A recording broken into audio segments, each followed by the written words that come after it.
5 बजे उठकर सबसे पहला काम यह करना है कि आपको अपनी डायरी मेंटेन करनी है, एक डायरी बनानी है और आज दिन भर का शेड्यूल नोट डाउन करना है। क्या करना है, कैसे करना है, ये डायरी में आपको नोट करना है। पूरा शेड्यूल, शेड्यूल के बाहर नहीं जाना है। आपके शेड्यूल में घूमना है, आपको घूमने जाना है। ऐसा भी नहीं है अपने शेड्यूल को आज का, टुमारो इज अ स्कैम, कल होता ही नहीं, आज करो। आज छोटा शेड्यूल बनाना है, 5 घंटा पढ़ेंगे, 6 घंटे पढ़ेंगे, इससे ज्यादा का नहीं बनाना है। उससे ज्यादा पढ़ ले जाते हैं, बहुत अच्छी बात है। हर 1 घंटे के बाद अपने टेबल पर नैप लेंगे और 7 बजे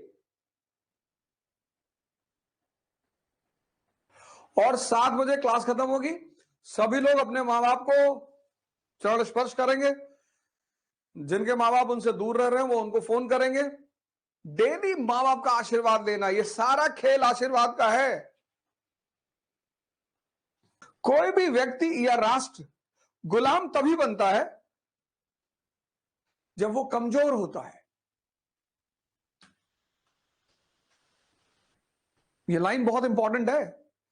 कोई भी व्यक्ति या राष्ट्र गुलाम तभी बनता है जब वो कमजोर होता है।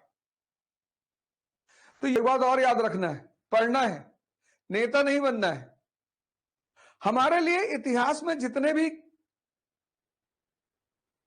व्यक्ति हैं वो कैरेक्टर हैं,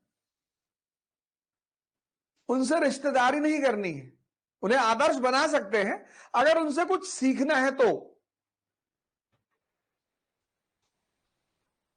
उनको आदर्श बना सकते हैं, भगत सिंह को आदर्श बना सकते हैं, गांधी को आदर्श बना सकते हैं, कलाम साहब को आदर्श बना सकते हैं, अंबेडकर को आदर्श बना सकते हैं, विवेकानंद को आदर्श बना सकते हैं। पर किसी भी व्यक्ति को आदर्श मतलब होता है किसी के पथ पर चलना, उसके लिए झगड़ा नहीं करना। आप अंबेडकर के पथ पे चलोगे तो आप अंबेडकर जैसे महान हो जाओगे। आप विवेकानंद के पथ पे चलोगे तो आप विवेकानंद जैसे महान हो जाओगे। बस इतना ही रोल होता है आदर्शों का कि आपने उनकी उंगली पकड़ ली और उनके रास्ते पर आप चलते रहे, तो जहां तक वो पहुंचे उसी रास्ते पर चलकर आप भी वहीं पहुंचेंगे। हर व्यक्ति से हमें सीखना है। इतिहास एक ऐसा विषय है जो 2 वर्गों के बारे में लिखा जाता है। एक शाही वर्ग के लिए, क्योंकि उन्हें इतिहास से सीखना होता है। एक आम आदमी के लिए, क्योंकि उन्हें इतिहास से लड़ना होता है।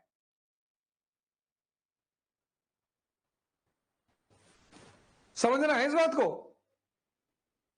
लड़ाई सबको जीवन में लड़नी है। देखो 5 बजे उठ रहे हो, लड़ाई ही तो कर रहे हो। मानव का जीवन बिना युद्ध के संभव ही नहीं है। War is the part of human life, या मैं कहूं वॉर इज ह्यूमन लाइफ। सबके जीवन एक युद्ध है, लड़ना है। इन किसके लिए लड़ना है और किससे लड़ना है, ये बहुत जरूरी है। आप रिक्शे वाले से लड़ रहे हैं, ऑटो वाले से लड़ रहे हैं, आप खत्म है, आप कुछ नहीं कर पाएंगे जीवन में। हमारे दिल्ली के सीएम अरविंद केजरीवाल जी, वो हमेशा जो सत्ता में रहता है उसी से लड़ते हैं। कभी कांग्रेस से लड़ रहे थे, आज बीजेपी से लड़ रहे हैं। तुम लड़ते किससे हो, यह बहुत इंपॉर्टेंट है। और लड़ाई के बिना कोई जीवन ही नहीं। और जिसको संघर्ष से, युद्ध से बचना है, तभी तो रश्मिरथ कहती है कि वर्षों से वन में घूम घूम बाधा विघ्नों को चूम चूम, सधूप घाम पानी पत्थर, पांडव आए कुछ और निखर। वो जो तुम स्ट्रगल से भागते हो ना, उससे भागना नहीं है।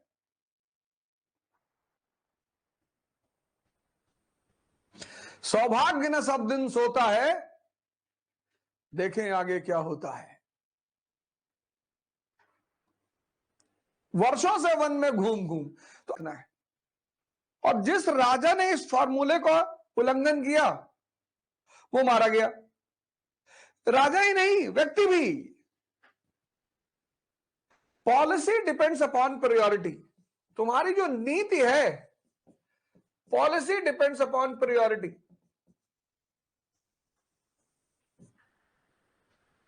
अब तुम्हारी जो नीति है वो प्राथमिकता के हिसाब से होनी चाहिए।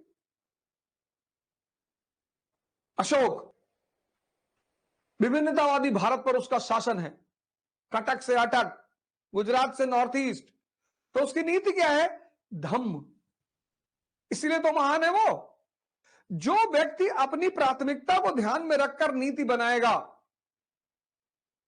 अब तुम विद्यार्थी हो और वो भी प्रतिस्पर्धी, कॉम्पिटिटर, योद्धा। विद्यार्थी तब भी ठीक, योद्धा, प्रतिस्पर्धी, कॉम्पिटिटर और आईएएस की तैयारी करने वाला। अब तुमको हिंदू पढ़ना है, 2 घंटा मिनिमम। तुमको 6 घंटे की अपनी शेड्यूल की पढ़ाई करनी है, 8 घंटा, यानी पर डे ये 8 घंटा तुम्हें देना ही देना है। और बाकी 4-5 घंटा डिस्कशन करना, सोचना, वॉक करना, एक्सरसाइज करना, ध्यान करना। यानी तुम्हारा जीवन में जीने का भी समय नहीं है। और एक ही साल की बात होती है, मैक्सिमम 2। तो 2 साल इन्वेस्ट करके अगर जिंदगी का 80 साल अच्छा हो जाए तो यार एलआईसी से भी अच्छी पॉलिसी है।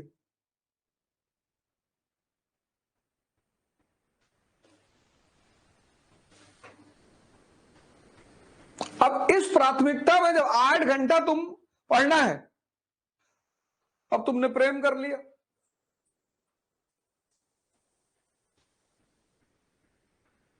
तो तुम्हारी प्राथमिकता ये थी नहीं। प्रेम गलत नहीं है, वो तुम्हारी प्राथमिकता नहीं थी। तुमने प्राथमिकता के विरोध में काम कर दिया, इसलिए तुम परेशान होने जा रहे हो। तुम प्रेम को दोष मत देना कि हमको लड़की बर्बाद कर दी, करती ही नहीं।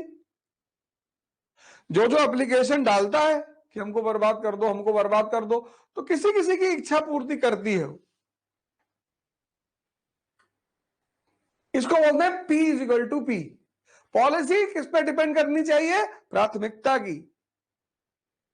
तुम्हें अपने जीवन की प्राथमिकताएं सेट करनी है, प्रायोरिटीज।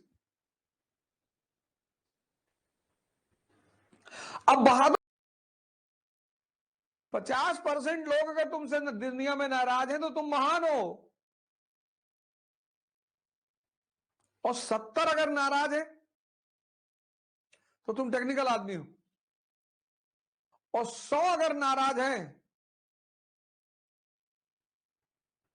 भगवान। तो बाहर लो, कोई मंदिर जा रहा, मस्जिद जा रहा, प्रभु गाड़ी खरीदवा दो, प्रभु शादी करवा दो, भगवान शादी में गोरी लड़की से कराना बाबू। कंडीशनल डिमांड है हिंदुस्तानियों की। लड़का पैदा करवा दो प्रभु, बच्चा, वो भी लड़का। यहां मांगते नहीं, यहां कंडीशनल भिखारी हैं कि मांग रहे हैं वो तो ठीक, कंडीशन लगा रहे हैं।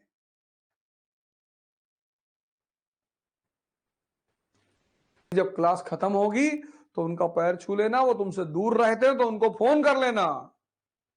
ये सिर्फ 500-1 रुपया देके एहसान नहीं कर रहे हो, ये भी करना है। माँ बाप को धन्यवाद देना है। तुमको लगता है कि उनकी गर्ज है, कोई गर्ज वर्ज नहीं है। कभी सड़क पे किसी बच्चे को नंगे घूमते हुए देखना तो अपने माँ बाप को याद करना कि पाल पोसे कम से कम इतना बड़ा तो कर दिए कि अब कुछ कर लो। नहीं तो अगर छोड़ दिए होते सड़क पे तब सोच के देखो क्या होता। इसलिए मां बाप का ऋण नहीं चुकाया जा सकता। उनकी फोटो ले आके मेज पे रख लो, ऊर्जा मिलती है। जब से तुम बॉलीवुड और हॉलीवुड के एक्टर और एक्ट्रेस की फोटो लगाने लगे तभी से तो डिप्रेशन में आए भाई। भगत सिंह की फोटो देखोगे ताव में आ जाओगे, अंबेडकर की फोटो देखोगे लगेगा पढ़ना है, विवेकानंद की फोटो देखोगे लगेगा ध्यान करना है। इन लोग की फोटो लगाओ, साथ में अपने माँ बाप की भी लगा लो। अब तुम बॉलीवुड के हीरो की फोटो लगाए हो, कोई मुंह टेढ़ा किया हुआ खड़ा है, कोई आंख दबाए, ठीक है, अच्छे कलाकार है, उनकी कला की सम्मान किया जाना चाहिए, लेकिन ऊर्जा किससे मिलेगी? जिन्होंने दुनिया में कुछ अचीव किया है। महाराज अलगरानंद का लगा लो, पंडित श्री श्री रविशंकर का लगा लो, सदगुरु का लगा लो, आशुतोष महाराज जी का लगा लो।